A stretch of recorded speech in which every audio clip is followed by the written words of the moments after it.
friends, thank you for tuning in. We've just returned from the Beyond Knowledge conference in Liverpool and our stop in London. Before we get to our program with Anthony and Dave from Wise Up Journal and We Are Change Ireland, I just want to say a big thanks to everyone who attended and arranged the wonderful conference in Liverpool.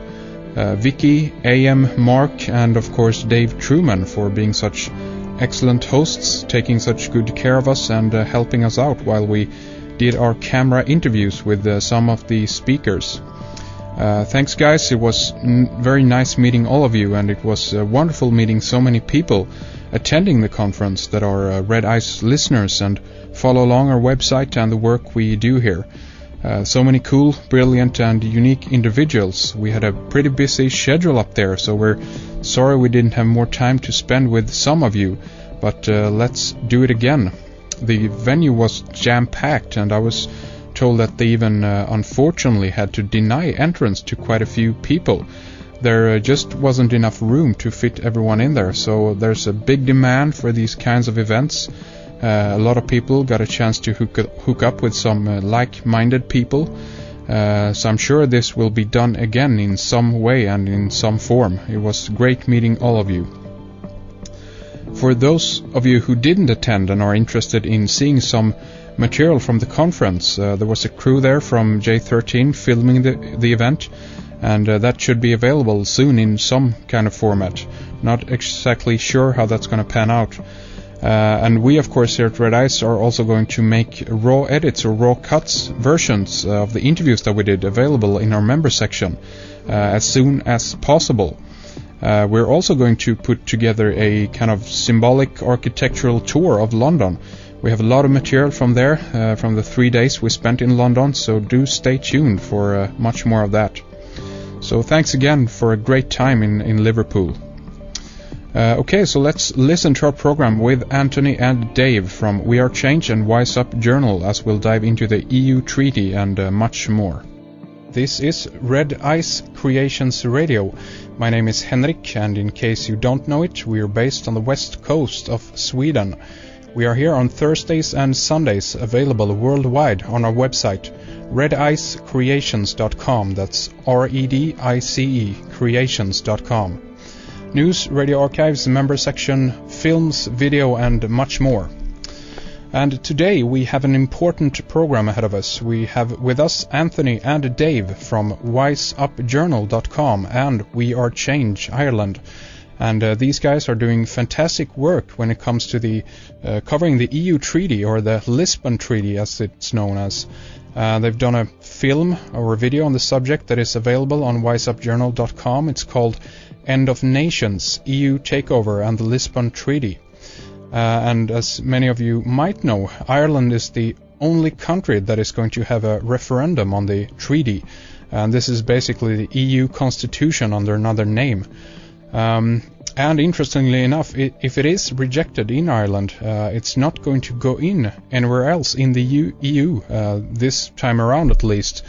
So for this one, we are in the hands of the Irish. The poll, by the way, will be held on the 12th of June this year. So it's due time here today to talk about the EU treaty, the referendum, and some of the potential consequences if the treaty actually goes into effect. The Telegraph reported just a few days ago the following. 2 leaked memos suggest that the Irish government and Brussels are going to great lengths to suppress bad news that might encourage a no vote, a result that would delight Eurosceptics everywhere. And this interesting story, by the way, is no longer available from the Telegraph's website. I couldn't access it today while going back and try to read the full story. And just a few days earlier, following that headline, we could see from yahoo.com a headline that said, "New treaty will help save planet. EU tells Irish students." Fantastic. So the spin is on and the skewed news is in full action. So this is what we're going to talk about here today with Anthony and Dave. Let me give out the websites you need to take a look at. wiseupjournal.com and wacireland.org. That's WAC for We Are Change Ireland.org. So let's say welcome to one of you guys at the time here, so maybe we can tell you apart while we chat here today. Let's say hi to Anthony first. Are you with us, Anthony? Hi, Henrik. Yes, this is Anthony from We Are Change Wise Up Journal, and we're very glad to be here to get the information out to your listeners.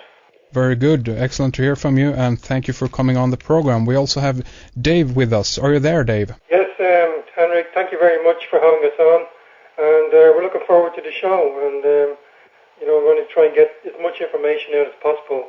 Definitely. This is an important subject, so thank you, both of you, again for coming on. It's going to be great diving into this subject here. And I'd like to know a little bit about, before we dive into it, a little bit about the background. And I guess if you guys know who took the initiative to start up both wiseupjournal.com and We Are Change Ireland, are the two connected in any way, and how many are involved over there at this time? Well, We Are Change, you probably know, is a big movement in America that started up in New York, and it now has different spin-off organizations around America, and also in a couple of European countries. And one of our members, Keith, he spent quite a bit of time over in New York, and he was with the We Are Change group over there. And when he came back to Ireland, then he decided to start up a We Are Change group here in Ireland.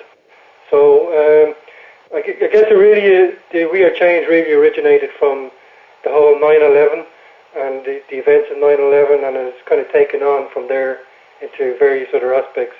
Right. Wise Up Journal, Anthony, will be able to tell you about that, because Anthony started up the Wise Up Journal website. Mm.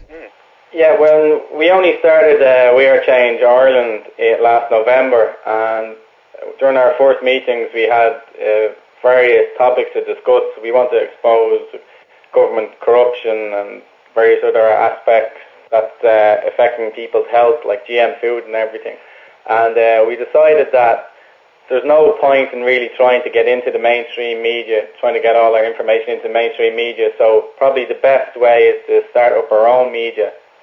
So I'm a web designer. I took it on board myself to set up wiseupjournal.com, and all the guys from We Are Change and other people contribute articles for the site, and we published videos up there of our activities, and we also publish important news stories from around the world. Indeed, and the websites look great, especially Wise Up Journal. I like that a lot, and it's very important stories that pass by there, and very good information, a very good source. Anthony, tell us when, or I guess what kind of nudged you in this direction to go into these kinds of topics to begin with? Well, I always knew that there was something wrong, and then I started looking into the information on various different topics, and once you find out what's really going on in the world and who's controlling everything, it's actually harder not to do anything, just to sit back and let it all happen. There's reports that GM potatoes are affecting people's immune systems, and in Ireland we have 70% of the population drinks fluoride water, and there's no controls on that.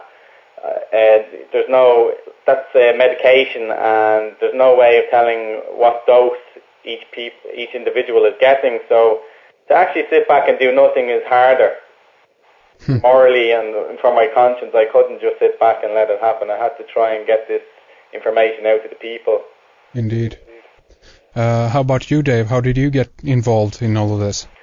Well, it was really through... Well, first, I think the big awakening for me was, I was having a conversation one day with this other guy, and he was telling me that 9/11 was an inside job, and to be honest, I didn't know what he was talking about. I'd always known that, there was something completely wrong with our world and what was going on, but I never actually could join up all the dots. And so he said that 9/11 was an inside job, and to be honest, I didn't believe him till I started looking into it and looking at all the information and the disinformation, and from there really it just took off for me, and I spent about a year and a half looking at all this stuff and not really knowing what to do with it. And then when We Are Change was set up, then it was good to have that kind of platform, to be able to make a difference, right. Try and get the information out, and it just took off from there, really. Yeah, very good. Yeah, it's interesting. 9/11 definitely seems to be a keynote for many people that kind of get kickstarted into this. So that's at least one positive aspect to that whole horrible, incident over in America, of course. But let's focus a little bit now on the EU treaty. I want to talk about the film that you guys did. It's called End of Nations, EU Takeover and the Lisbon Treaty. You did a superb job putting that together, I think. I want to ask who is behind it. All of you involved, or is this just a one-man show there? Well, there was a few of us involved in it. Anthony done most of the work on it. He's a technical wizard. He put together all the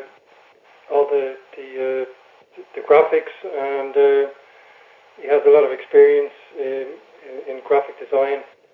And so we made a decision that we wanted to put something together to try and get as much information together as we could. And it really started. We done the whole project in about 6 weeks, which was a very short period of time. But indeed, we really didn't have much time because the referendum was coming up, and we weren't sure what date of the referendum was going to be. So we weren't sure how much time we had, and we knew that if we got it up on Google, it was going to take a while to take off as well. Yeah. So we really had very, very restrictive time limits. And, the documentary is an hour and 20 minutes long, so, normally for a documentary of that length, it could take a year and a half, but we really didn't have that kind of time. So that's where it started, and kind of took off from there. We went to a training day which was held in Dublin, and that's where Jans Peter Bond and a number of other MEPs were there, and legal experts, and that was our first bit of footage for the documentary. And then we had interviews then after that, so it kind of took off from there. As I said, we've done the whole thing in 6 weeks. We spent, I don't know how many hours we spent, but a lot of late nights. And we both have jobs, so it was really a very big thing to take on at the time. Yeah, I mean it's beautifully done, put together, and in 6 weeks. That's really impressive. Anthony, are you behind a lot of the filming too, or did you just edit and put together much of the material? Yeah, well, I think all of us were involved in the filming itself, and then it was myself and Dave who did all the editing and tried to put the information together in a structure that could be easily understood. And doing the research as well was unbelievable. Like qualified majority voting, there's so much disinformation about that, even on the official EU site, or I should say especially on the official EU site, there's disinformation. And it probably took us, just that one piece alone, it took us probably 2 weeks worth of research, constantly talking to the experts to try and find out what was true and what was disinformation. And then in the movie itself, we cover that in probably about only 3 minutes.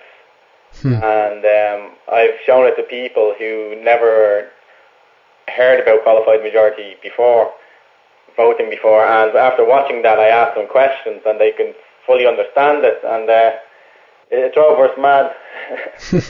we